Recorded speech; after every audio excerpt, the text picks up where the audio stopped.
Տեխնիկի էքսպլոատինա կոչվել է նորացել է, փաստորեն իրականացումը տեխնիկի հաշվին, դա պաշտոնապես հաստատվեց։ Այստեղ որևէ Անկեղծ ասած ես տեղյակ չեմ ինչ միջոցների հաշվին է դա տեղի ունեցել։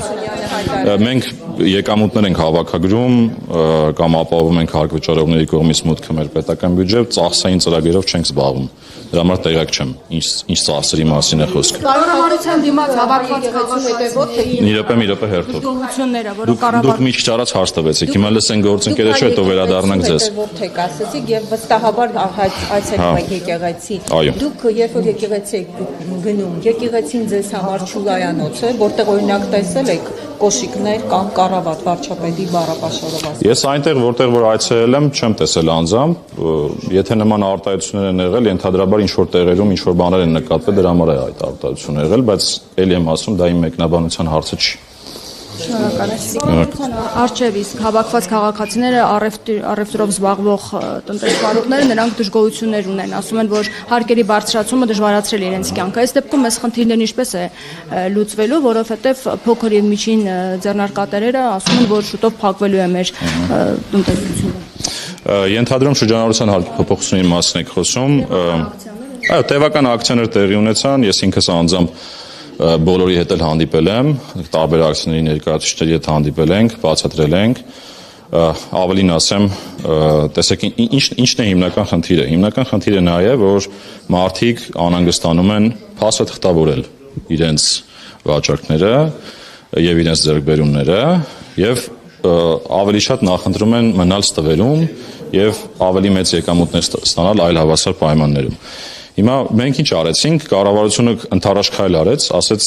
քանի որ դուք անհանգստություն ունեք հարմարվելու նոր մոտեցումներին։ Գույքագրելու մասին եք խոսում, իրենք ասում են, որ խնդիրներ է դա ստեղծում եւ գույքագրել։ Հիմա դա իրականում վաղուց է դա հայտարարված, ասենք եթե ոչ 2 տարի այդ հարցերը քննարկվել են եւ ընդամենը հունվարի 1-ից ներդրվել է։ Հիմա ինչ արեց կառավարությունը։ Կառավարությունը ասեց, լավ, ընդառաջ գնաց 6 ամիս աջակցության ծրագիր ներդրեցինք, որից օգտվելով հարկ վճարողները շրջանառության այդ ժամանակաշրջանի համար կարող էին իրենց հարկային պարտավորությունները նույն մակարդակում պահել, մինչև իրենք կհարմարվեն այդ փաստաթղթավորման ու նոր հաշվառման ռեժիմին։ Հիմա երբ որ նայում ենք օրինակ առաջի երամսյակում, անկեղծ ասած քիչ են դիմորդները, դա խոսում է նրա մասին, որ մարդիկ ավելի շատ նախընտրում են մնալ ստվերում, քան դուրս գալ։ Հիմա ուրիշ բան ասեմ։ Ես ինքս բաց եմ եղել, թափանցիկ եմ եղել, նույնիսկ էլեկտրոնային իմ հասցեն հրապարակել եմ, ասել եմ հարգելի քաղաքացիներ, բոլորդ կարող եք գրել ինձ։ Տեսնենք ինչն է խնդիրը։ Մենք բախվել ենք մի քանի օրինակների հետ, երբ որ քաղաքացին օրինակ այդ շրջանառության հարկ վճարող այդ հաշվեկները ներկայացնում է, երբ որ մենք այդ թվերի հիման վրա նայում ենք, թե ինչ է իրականում տեղի ունենում, շատերը ուղղակի չեն հասկանում, որ օրինակ այս նույն համակարգի պայմաններում իրենց հարկը կարող է նույնիսկ նվազել։ Իսկ բարձրացումների դեպքում էլ շատ չնչին բարձրացումներ են։ Հետևաբար խոսել նրա մասին, որ հարկերը բարձրացել են, կարծեմ տեղին չէ։ Այստեղ ուղղակի նոր փաստաթղթավորման, գույքագրման ռեժիմի հարմարվելու հարց է, որը կարծում եմ բոլորս ենք ուզում։ Մենք չենք ուզում, որ ստվերում մնան գործակները։ Իսկ ստվերում մնալու դեպքում խոշորներն են տեղավորվում այդտեղ, մարդիկ են անդադ մնում այդ փոքր չափի գործունեության մեջ եւ իրենք հնարավորություն չեն ունենում աճելու եւ իրենց այդ ասած ներդրումը կատարելու մեր պետական բյուջեում։ Փակեն շատերն ասում են, որ մենք ցածում ենք, որովհետեւ դեռ չի տալիս այլևս աշխատանք։ Անկեղծ ասած, առևտրով զբաղվողներն էին այդ դժգոհությունը հայտնել։ Դե տեսեք, մենք ներողություն 3-4 տարվա հակոստը ինչպես պետք է գույքագրենք, ինչպես են պատկերացնում։ Մենք դա Մենք ձևերնել ենք, նույնիսկ ձևերնել ենք մշակել, հրապարակել ենք, բոլորին ծանուցել ենք էլեկտրոնային, բոլորի հետ անհատական աշխատանք ենք տանում, բողոքներ կան, բողոքներին պատասխանում ենք, բայց ամենահետաքրքիր բանը լսեք, այդ բողոքներից հետո, երբ որ նայում ենք վիճակագրությունը, զուտ առումով շրջանառության հարկի համակարգում տնտեսվարողների քանակը աճել է։ Հետևաբար այդ խոսակցություններն էլ են ավելի շատ նորից էլի ասեմ իմ ասած տրամաբանության մեջ, որ իրենք պետք է կարողանան հարմարվել այս նոր ռեժիմին հաստատավորման։ Պարոն Հակոբյան, նախկինում այս իշխանությունները ասում էին, ներկայացուցիչները ասում էին, որ հայտնի օլիգարխները կարագ են ներմուծում զուգարանի թղթի անվան տակ։ Հիմա նման մախինացիաներ արվում են, թե չեն արվում։ Կոնկրետ նմանատիպ իրավիճակի ես ինքս չեմ հանդիպել։ Իհարկե կան տնտեսվարող սուբյեկտներ, որոնք փորձում են այլ ապրանքների անվան տակ գրանցումներ անել, բայց դա էլ ունենք գործիքակազմ։ Մենք ունենք մաքսային վերահսկողության գործիքակազմեր, այդ թվում նույնիսկ եթե սահմանին ինչ-որ մի բան օրինակ չստացվի վերահսկել, որտեղ ռիսկի համակարգի աշխատում երբեմն լինում են օրինակ ավտոմատ բացթողումներ, մենք նաև Հայաստանի ներսում հետբացթողումային վերահսկողություն ենք անում, նման դեպքերում վերանայել ենք տալի, համապատասխան դեպքերում էլ ակտավորումներ ենք իրականացնում։ Երբ պարոն Հակոբյան բյուջեի քննարկման ժամանակ վարչապետը հայտարարեց, որ 50%-ով մեր քաղաքացիները ավելի լավ են ապրում 2018-ի համեմատ, անձամբ ձեր կյանքը 18-ի համեմատ բարելավել է, որովհետև մինչև այդ դուք եղել եք տնտեսագիտական համալսարանում դասախոս, հետո ֆիննախ եք տեղափոխվել, ավագ մասնագետ եք եղել եւ միանգամից դարձել եք պետնախագահ։ Նա ձեզ նկատի ունի եւ ձեր նման ովքեր են, որ տենց 50%-ով իրենց կյանքը բարելավել է ձեր կյանքը։ Անկեղծ ասած նորից էլի պետական եկամուտների կոմիտեի շրջանակում չէ, պարզապես քանի որ լսել եմ եւ նաեւ մենք էլ ենք հետևում այդ ցուցանիշներին, տեսեք, խոսքը միջին աշխատավարձերի համեմատության մասին էր, ինչ որ վարչապետը հնչեցրել է։ Այո, երբ որ նայում ենք միջին աշխատավարձերին, աճեր կան, այսինքն միջին քաղաքացին Հայաստանի Հանրապետությունում բարելավել է իր կյանքը, եթե գնահատել օրինակ այդ անվանականից հանում ենք, այդ չափով բարելավում կա։ Դա դեռևս չի նշանակում բոլորի մոտ համաչափ է։ Դա ուղղակի ընդհանուր տենդենսն է այդպեսին։ Ու իրականում այո, բարեկեցության այդ առումով միջինում բարելավում կա։ Գնաճը ինչքան եք հանում կներեք։ Հիմա չափը ճիշտ ասած չափը չեմ հիշում։ 7.4%, մրգերը թանկացել են 13.4%, բանջարեղենը 29%։ Մի քանի տարվա մասին է խոսքը։ Հիմա մի քանի տարվա մասին է։ Այդ ինչ որ հնչեցրել է վարչապետը, գները հանած նաև հնչեցրել է, թե ինչքան է բարելավում միջին քաղաքացու կյանքը։ Պարոն Հակոբ, հարցնես։ Եթե գնաճ կա սննդի առաջնային սննդի շուկայում, օրինակ միջին որակի ձեթը թանկացել է 120-ից 150 դրամով եւ դա Հայաստանի քաղաքացիների համար լրջագույն խնդիր է ավել վճարել։ Դուք ինչպես եք տեսնում այս խնդրի լուծումը ինչպես։ Ճիշտ ասած դա պետական եկամուտների կոմիտեի աշխատանքի տիրույթում չէ, կարծում ավելի ճիշտ կլինի այդ հարցը ուղղեք գնաճի հետ աշխատող կառույցին, որը կենտրոնական բանկն է։ Պարոն Հակոբյան, Հայաստանը Ադրբեջանի հետ ապաշրջափակման հարցով բանակցություններ է վարում, տարբեր առաջարկներ է ուղարկում ադրբեջանական կողմին, այդ մասին վարչապետն է հայտարարում, որ առաջարկները տարբերաբար առաջարկում։ Հիմա ես ուզում եմ ձեզ հարցնել, քանի որ այստեղ շատ քննարկումներ, ինչ որ խնդիրների մասին բարձրաձայնումներ կան, ուզում եմ հասկանալ Հայաստանը այն ռեժիմը, որ առաջարկում է Ադրբեջանի, նախ ձեր կառույցը վստահաբար այս քննարկումներում կամ այս առաջարկների նաև որպես մարմին, որը հետո խնդրին առնչվելու է, տեղյակ է, ինչ կոնկրետ մեխանիզմ է առաջարկվում Ադրբեջանին իրենց տարածքից Հայաստանով իրենց մյուս տարածք անցնելու համար։ Խոսքը այստեղ հենց գնացքների մասին է, որովհետև այս փուլում հենց գնացքների մասով են առաջարկները, այսինքն երկաթգծի շահագործման մասին է։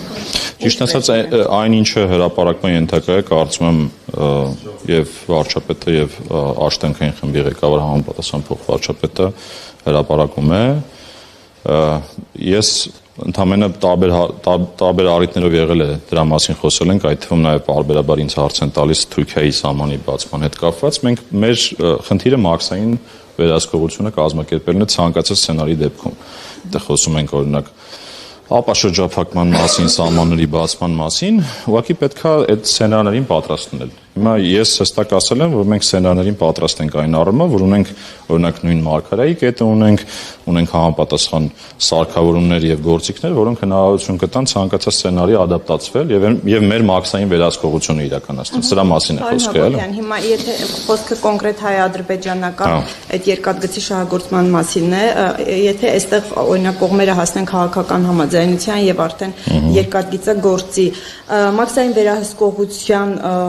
հնարավորություն ՊԿ ունենալու է, այսինքն այդ գնացքները, որոնք անցնելու են Հայաստանի տարածքով, ամբողջությամբ այդ բեռների մասին, պարունակության մասին ինֆորմացիան դուք ունենալու եք եւ խնդրի դեպքում ունենալու եք նաեւ լծակ այն ստուգելու։ Այսինքն այդտեղ ոչ մի տեսեք, ցանկացած հարց, որ քննարկվում է եւ խոսվում ենք Հայաստանի սահմանի հատման մասին, այո, այդտեղ կա մաքսային վերահսկողության հարց եւ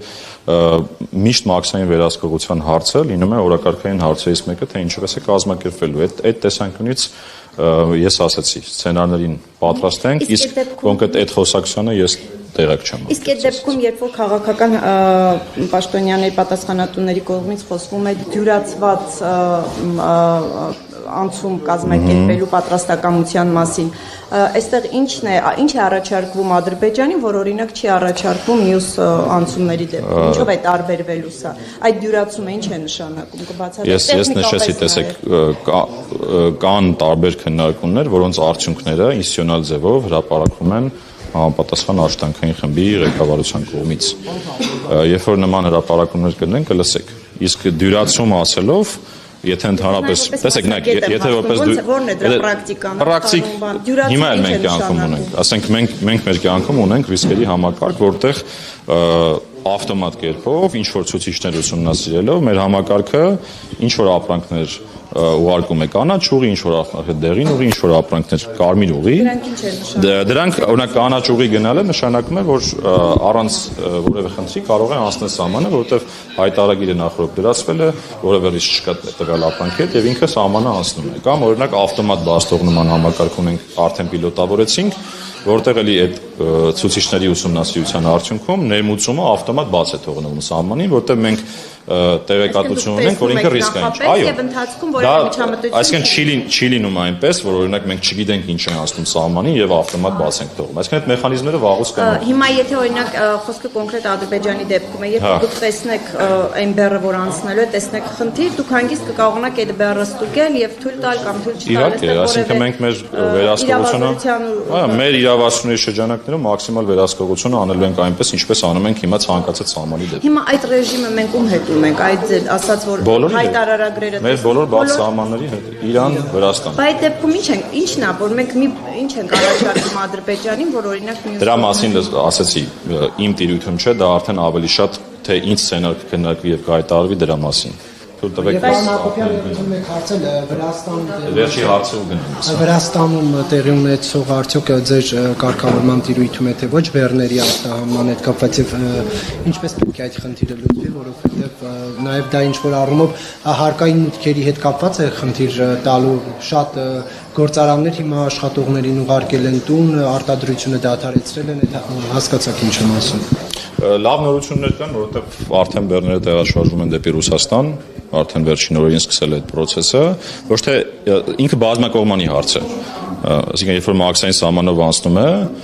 ինչ որ տերմինալով վերահսկողություն են իրականացնում եւ եթե ինչ որ ապրանքի մեջ փորձաքննություն անելու կարիք կա, հիմա փորձաքննության մասին է, այսինքն Վրաստանի մեր գործընկերները փորձաքննություն են իրականացնում եւ այդ փորձաքննության արդյունքներով հասկանում են ինչ անեն, բայց լավ նորությունը նա է, որ արդեն հոսք կա։ Այսինքն ինքը ոչ թե Պեկի տիրույթի հարց է որպես այդպեսին, այլ Պեկին առնչվում է այնքանով, որ ինքը սահմաններ է հատում եւ մաքսային վերահսկողության շրջանակներով է անցնում։ Բայց եթե Վրաստանի տարածքում չի իրացվել օրինակ այդ կոնյակը, ինչ կարիք կա ուսումնասիրել։ Ընդհանրապես տեսեք, սովորաբար տարանցիկ ռեժիմների դեպքում համեմատաբար մեղմ են լինում։ Ժամանակ առ ժամանակ տվյալ երկիրը իր հայեցողությամբ որոշում է ինչ որ փորձաքննություններ անել, հիմա այս պահին այդ իրավիճակում ենք։